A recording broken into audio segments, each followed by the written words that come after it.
What's up YouTube? It's Erica Krupin with Kroopin, Poopin, Scoopin, and welcome back to my channel. In today's video, we are going to talk about the spring rush, which is upon us here in the Midwest. So if you are interested in hearing about that, stay tuned. If you are not familiar with spring rush in the poop scooping industry, you might be asking yourself, what is spring rush? Well, spring rush happens when all this freaking snow that we have melts. I live in Michigan, here in the Midwest, and it usually starts snowing around November, December, January, February, and then around March, we get the melt because the spring is upon us. Spring rush happens when the snow starts to melt. Here, it's usually sometime in March and will continue from March until like April, the end of April, and typically it's done by then. So all of March, most of April. So you get 2 months, possibly 6 weeks of heavy, intense spring cleans. They are mushy and gushy. They have had rain on them. They have had snow compacted on them. They have been frozen. They have been thawed out. They have been trampled over. And if the homeowner did not do a fall cleanup, which means have their leaves cleaned up before the snow started to fall, so now you have leaves mixed in with dog poop, and it's just a deep dish combo mambo of nasty. Okay? It's disgusting. It's disgusting. So when somebody asks me why I charge so much for my spring cleans, that's the reason why. Like, these aren't like regular cleans. These cleans are hopped up. They are hopped up. Like me right now. I'm hopped up on Pure Life. I'm hopped up on Pure Life tea right now, so I'm feeling it. When I know that we're getting ready to have a thaw, I first look at my house. I'm the woman of the house. You know, I do womanly things here at the house. I make sure that my laundry is caught up. I make sure that the space that I'm going to be working in is as clean as possible. I basically clear my entire schedule for the 6 weeks, 6 to 8 weeks. I don't make any plans for March or for April. I'm not hanging out. I'm not hosting any events. I'm not doing anything extra. Those 2 months, you know, 6 to 8 weeks is solely focused on my business. Now, why is that? Because springtime is a huge money maker for my business. Springtime is where I'm going to make $20,000, $30,000, $40,000 in a shorter period of time. Springtime is where we're going to get a lot of new customers in and hopefully convert them into weekly or bi-weekly customers. Springtime is for growth, for sure. So I want to make sure that I have time to do all my billing. I have time to do my marketing. I'm going to have my marketing material planned ahead of time. I'm not going to wait until springtime to make my marketing material. I'm going to have 1 or 2 ads that I'm going to run for the entire spring. I don't like to get super complicated. I like to keep it sweet and simple. I'm going to be posting those on Facebook. I'm going to be running some ads, and I'm also going to do a Google ad and then make sure I'm updating my Google listing weekly. Let's talk about getting yourself organized and setting yourself up for success. I have a Google listing, I have a Facebook, a business page, I also have my website, and I have an Instagram.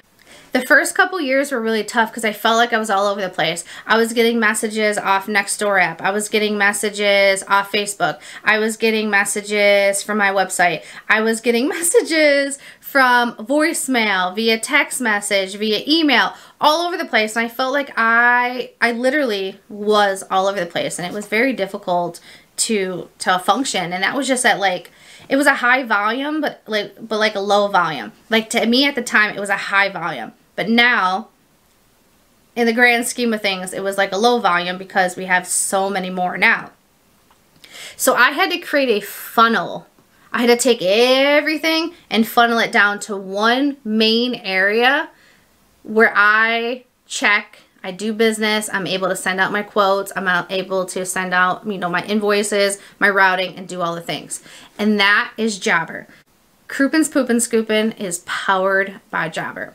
If you don't know what Jobber is a CRM, a customer relations management software, and that is how I run my business. When you use my link, you will get a 14-day free trial, And when you decide to sign up, you will get 20% off your first 6 months. That's a heck of a deal. Now, I still use Facebook, Instagram, Google, email, text message, all of those things. In my voicemail, I let my customers know that leaving a voicemail is not the best option. If they want to get faster service and a faster quote, they need to go to our website and request a quote through there. Same thing with Facebook. When somebody sends me a message on Messenger, I have like a pre-made automated responder that says, thank you for reaching out to Kroopin, Poopin, Scoopin. Due to high message volumes, please click the link below to send in your quote. That goes through on Facebook and it goes through on Instagram. As for Google, I recently turned off my Google messages just because I wasn't getting back to people. I don't check it that often. I don't get a lot of messages on there, so I just completely shut that off, so that isn't even an option for folks. And when people text me requesting a quote, I send them my link to my website. And if they choose not to fill out the form and they don't want to do it, then unfortunately they can't be serviced by me. Because if they're not going to take the time to create the customer profile, get everything set up for me so I can go in, approve it, quote the job, do all the things that I need to do on my end, I'm not interested in servicing them. Mainly because I have too much going on right now. I don't have an office assistant like I probably should. And this is all part of my pre-qualifying process. I personally don't want customers that are going to be a pain in my butt. I want to be a good fit for the customer, and I want the customer to be a good fit for me. So if they're the type of person that they're not willing to fill out the form, they're not willing to do the things, that's already a sign that we might not mesh well later on down the road. So I like mentally note that. Now it might be a little bit different if, say for instance, they're like in their 80s or 90s and they're older. They don't do technology. Technology really isn't their thing. I get that. I can create a customer profile for them. I do make exceptions. But if you are like full on in your 20s or 30s, able-bodied, I know that you're playing, like we have our phones on us at all times. And if you're going to tell me that you don't have time to fill out a form for like 4 minutes, it takes like 4 or 5 minutes, give me all the details that I need. I don't have time to deal with that because I have 50 other people that have no problem filling out the form. 50 other people that have no problem paying my price. They just want me to get in and get their property scooped as soon as possible. People that fill out the form, people that do the things that I ask them to do, they're going to take priority over somebody that is like, oh no, I need for you to fill it out for me. I can't do it. I don't have time to do it. Well, when I get some time, I'll fill out the form for you. And that's kind of where I'm at right now until I get like an office manager and there's more people to like help do stuff, but right now it's just not happening. Now, what am I doing to not get overwhelmed? Now, this is very difficult, but you just have to kind of take a deep breath and come up with a plan. What's your plan? How many scoops do you want to do per week that are one-time cleans? How many do you think that you're able to do comfortably? You don't want to book too many. You don't want to stress yourself out. I typically book each spring clean out for an hour from like start to finish with drive time and all of that.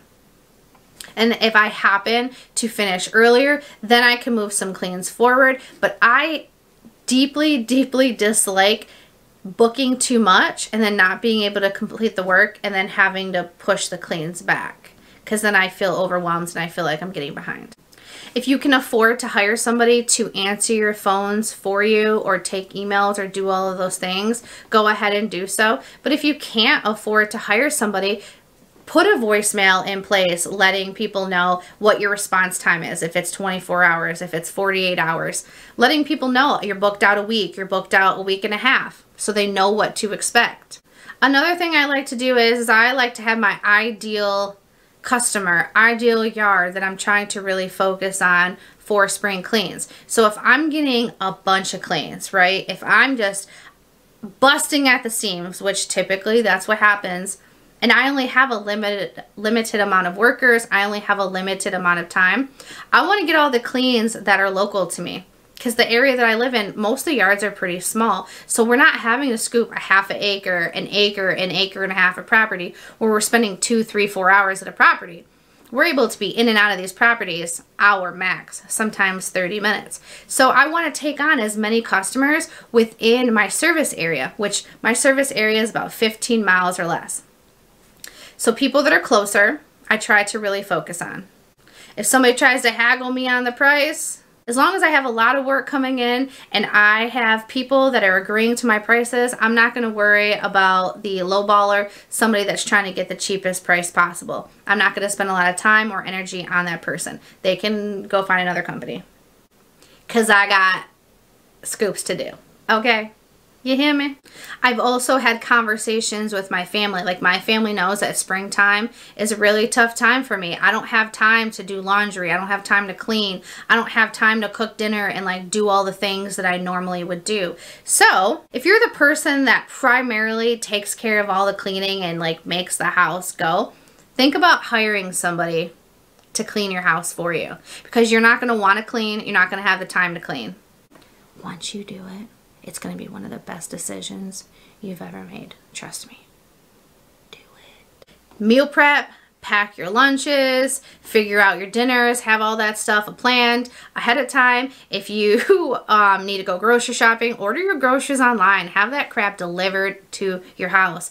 As for trash bags, I ordered mine from Sam's Club. You can have that stuff delivered to your house. Or you can have it to where they shop for you and you just pick it up at the curb. Look into those options. Anything that you can do to like automate your business, automate your life, take things off of your plate and delegate, I suggest doing it. Stock up on your bucket, stock up on your bag, stock up on snacks. Make sure you have lots of snacks. Stock up on all of your sanitation supplies. Stock up on anything that you think you might need over the next month or so. Just have it on deck so you don't have to run to the store and waste your time. You don't have to deal with all that nonsense. Another thing I suggest is schedule a massage. Your body's going to be really sore. You're going to be sore. Your arms are going to be sore. Your back's going to be sore. You're going to have muscles in your body that you didn't even know existed. Those bad boys are going to be sore. So schedule a massage. Make sure you're drinking plenty of water. If you like to go out and party, springtime probably isn't the best time for you to go out and booze it up, because you need your body to be as strong as possible. You need to have as much energy as possible, because these are long days, sun up to sundown. Now you might say, Erica, that stuff's expensive. I can't afford a massage. I can't afford to have my groceries delivered. I can't afford to have somebody clean my house. If you have your pricing right, you can. If you have your pricing right and your profit is right and you're able to pay yourself appropriately, you can pay to have somebody clean your house. You can pay to have your groceries delivered. You can pay to get regular massages. You can pay to get your nails done, your hair done, go get a lineup, a fade. You can pay to have all of that stuff done. You got to make sure your pricing is right. You got to make sure your profit's right. You got to know your numbers. As for advertising, I do most of my advertising on Facebook and Google. I have 1 or 2 photos that I like to post throughout. I'll create like a campaign, but I don't get super crazy with my posts. I just do like a before and after picture. It makes people mad. People don't want to see dog poop on their page.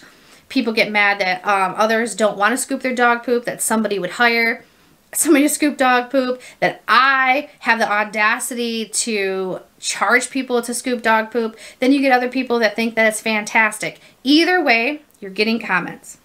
Either way, you're getting engagement. So that's just pushing that post up further and further and further and further.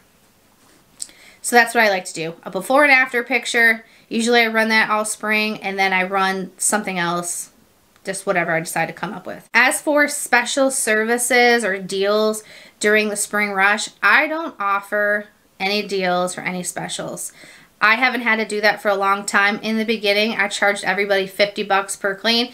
$50, $50, $50. My overhead was super low. Now I have staff. I have larger insurance. I have work vehicles, and everything's a lot more expensive now. So I don't offer specials unless calls aren't coming in or I'm not landing jobs. If, say for instance, my prices are at whatever and people are sending requests in but I'm not landing these jobs, then I'm going to have to look and see what's going on and readjust. If I have to offer a special, I will. But if I don't have to offer a special, then obviously I don't. Now sometimes I will get this question, will you waive the spring clean fee if I sign up for weekly service? The answer to that is no, because what happens? They sign up for weekly service. I do the spring clean, then they decide that they want to cancel. But oh, they paid ahead of time. Yeah, they cancel, but then they want a refund. They want their money back, and then I have to deal with that hassle. I have to deal with that going back and forth. If they're asking me for a deal, which is fine, you know, they're trying to haggle the price, I can already tell that they possibly are going to be a difficult customer later on. Because what happens when it rains? What happens when it snows? And we have to skip a week. We have to skip a scoop. They're going to be the customer that probably is going to want to credit back, even though I explained to them we don't offer credits because we're still going to have to come out the following week and scoop the dog poop. We're still doing the same amount of work. And as for charging, prices are a lot different, and this is what I've learned. Some folks would be like, oh yeah, I just scooped like 2 weeks ago, I just need another clean. So then you're like, okay, it's only been 2 weeks, so I'll charge them like 30 bucks. But then you go in to do that clean and you realize like their idea of cleaning isn't the same idea of how you do it. They have different level of standards. So around springtime, if somebody wants a spring clean, my spring cleans at this point are automatically starting at $70. And that's for one dog, standard size yard. My cleans go up from $70 up to about $150, just depending on how many dogs, how long it has been, the size of the yard, the areas that need to be scooped. I like to do a flat rate because in my brain, it's what works for me. I know people that charge by bucket.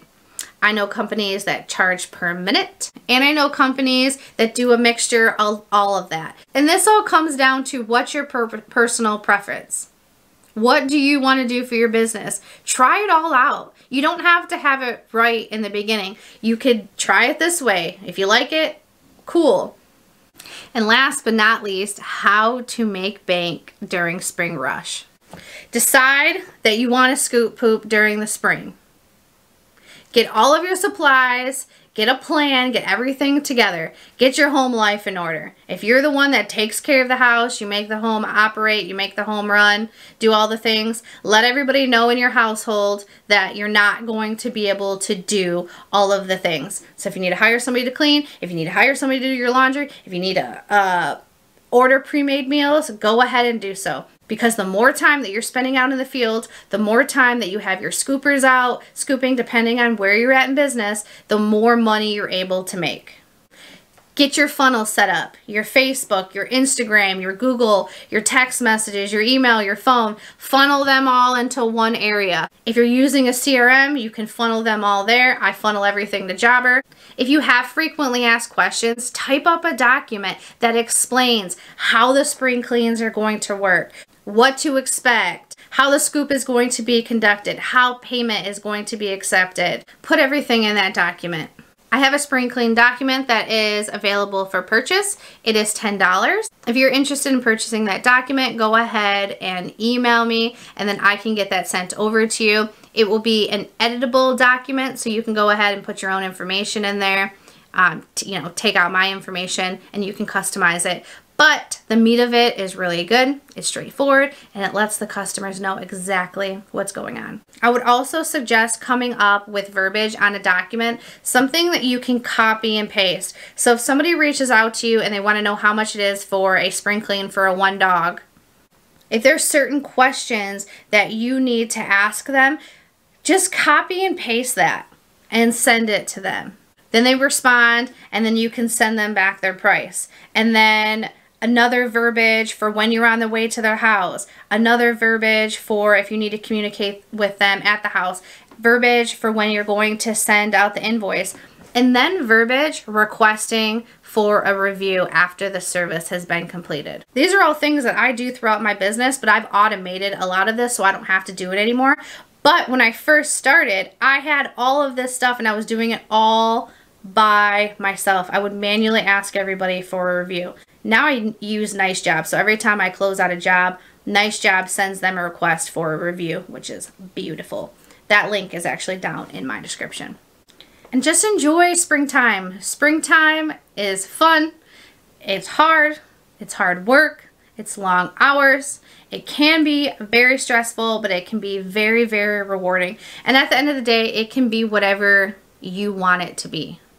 Take on as much work as you want to. Take on as little as work as possible. Make sure that you're pre-qualifying your customers. Figure out what your pre-qualifying questions are. Figure out the areas that you really want to focus on the most, especially when you're like an owner-operator and you don't have a lot of other people. You can't be everywhere. You can't be everywhere. So you need to figure out where you want to be. Where is your area going to be? And how are you going to make the most amount of money?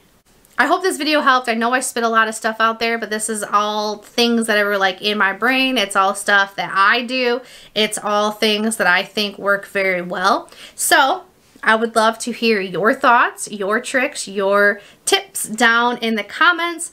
Let's chat, you guys. Let's share with each other. Let's see what makes everything easier in business. And if you guys like this video, smash that thumbs up. If you guys haven't subscribed yet, come on now. What are you waiting for? Hit that subscribe button. And until next time, bye!